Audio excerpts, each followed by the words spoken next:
Alors actuellement, les Occidentaux continuent les bombardements en Libye.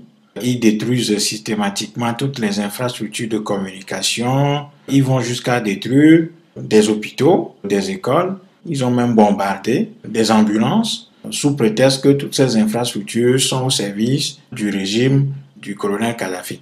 Ils bombardent aussi toutes les infrastructures de télécommunication. C'est-à-dire que ces gens-là se sont engagés dans une logique systématique de destruction totale de ce pays qui a été construit patiemment, avec beaucoup de difficultés, avec beaucoup de souffrances, avec beaucoup de peine par les Libyens qui ont travaillé d'arrache-pied aux côtés de Kadhafi et de son régime pour pouvoir se doter de ces infrastructures qui sont aujourd'hui systématiquement détruites par les Occidentaux sous prétexte qu'ils sont en train d'apporter la démocratie dans ce pays. Aujourd'hui, il paraît clair que ces gens-là, malgré qu'ils aient découvert par eux-mêmes, notamment par la personne du général Stavridis, certainement briefés par les services secrets, qui ont découvert par eux-mêmes que ce qui se passe en Libye est le fait d'Al-Qaïda, du Hamas et d'autres mouvements terroristes, notamment ATMI par exemple. Ces gens-là n'abdiquent pas, ces gens-là continuent de soutenir Mordicus qui sont au service de la démocratie et qui sont en train d'apporter la liberté dans ce pays. Je rappelle que cette attitude, cette névrose qui est celle de l'Occident, qui lui fait soutenir ses ennemis qu'il fabrique lui-même, on l'a vu en Afghanistan, lorsque les talibans combattaient également les Russes lors de la guerre froide. Ce sont les États-Unis qui ont armé ces talibans-là contre les Russes.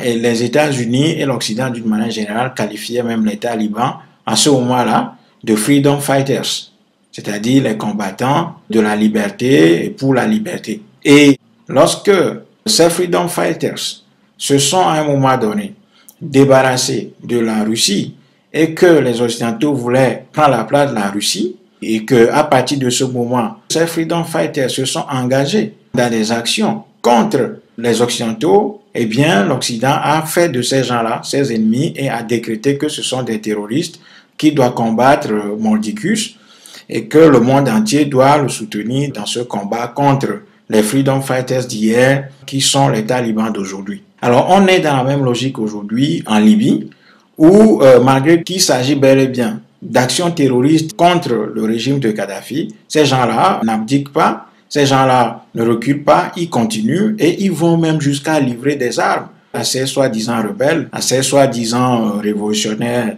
libyens. Ils leur envoient des instructeurs, ils leur envoient des bombes, ils leur envoient des munitions et ils se sont même engagés aux côtés de ces gens-là avec des services secrets qui les renseignent, qui les informent.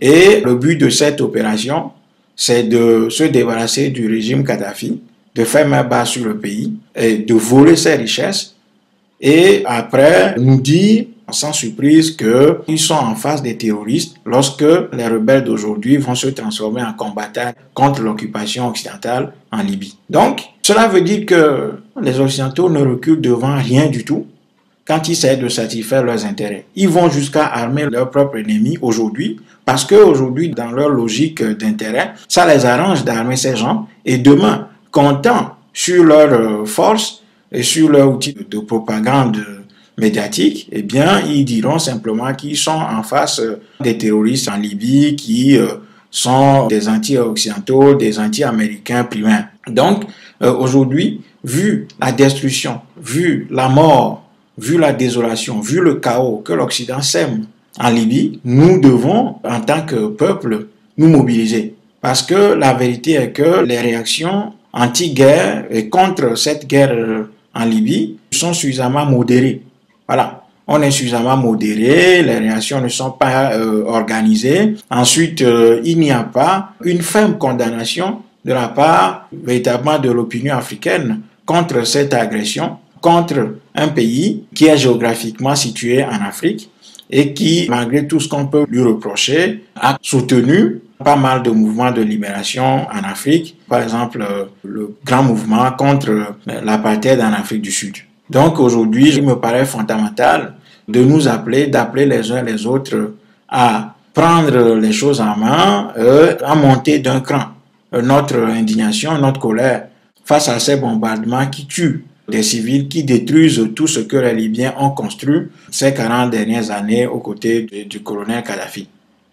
Nous savons, et nous l'avons dit depuis 2008, lorsque la crise des subprimes a plongé l'Occident dans l'une des crises économiques, sinon systémiques, les plus graves, nous avions dit en ce moment que l'Occident allait trouver des solutions à cette crise-là, à cette crise systémique, en engageant des actions militaires contre d'autres pays, comme ce fut le cas en 1929, suite à ce qu'on a appelé la grande crise économique de 1929. Alors, effectivement, au lendemain de cette crise économique, la guerre du Congo a repris. La guerre du Congo, c'est l'une des guerres les plus atroces qui a fait des millions et des millions de morts dans un silence total, et que cette guerre n'a rien d'ethnique, au contraire, elle est une guerre d'agression et de rapine pour pouvoir mettre la main sur les richesses de ce pays et voler totalement les populations congolaises, les priver de leurs ressources pour pouvoir faire le bonheur des multinationales qui ne cessent de piller ce pays, d'armer des gens dans ce pays, d'armer les pays limitrophes du Congo pour pouvoir totalement détruire le Congo et lui voler ses richesses et plonger ses populations dans une des misères les plus cruelles au monde. Donc, effectivement, dans cette logique de résolution des problèmes économiques par les guerres, eh bien, vu qu'aujourd'hui, en Asie et au Moyen-Orient, l'Occident a des fronts ouverts, eh bien, aujourd'hui, son action, son agression s'est tournée vers l'Afrique. Et donc, il y a l'agression de la Libye, après c'est la Côte d'Ivoire, après ces deux pays. C'est sûr que d'autres pays africains seront agressés, seront attaqués, sous prétexte qu'on va apporter dans ces pays la démocratie. Donc aujourd'hui, nous devons prendre les choses en main, monter un front contre cette façon que les Occidentaux ont de toujours trouver la solution de leurs problèmes en allant détruire les autres et en allant voler les autres.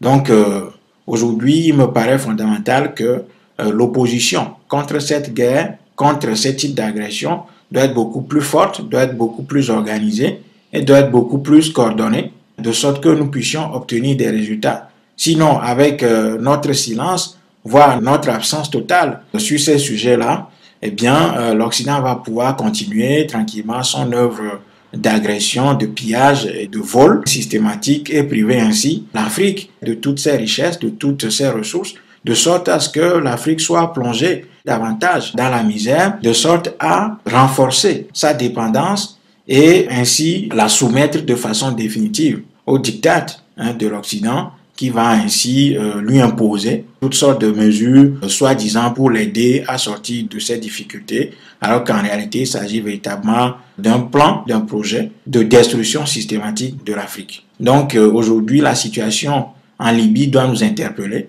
Nous devons dire clairement ce que nous pensons de ce qui se passe en Libye, nous opposer clairement à ces bombardements qu'on qualifie aujourd'hui joliment de frappes, d'opérations et tout. Comme ça, on ne se rend pas compte. C'est-à-dire que le vocabulaire va structurer véritablement la pensée de sorte à éloigner toutes les pensées des chemins de l'indignation et de l'opposition contre cette agression militaire qu'on enrobe aujourd'hui dans un vocabulaire tout à fait neutre, voire joli. Sinon, la situation va s'aggraver et à chaque fois que l'Occident sera face à des difficultés, et il va chercher la solution en Afrique, bombarder des pays et ainsi trouver la solution, se renforcer au détriment de l'Afrique qui lui sera ainsi soumise durant des siècles et des siècles.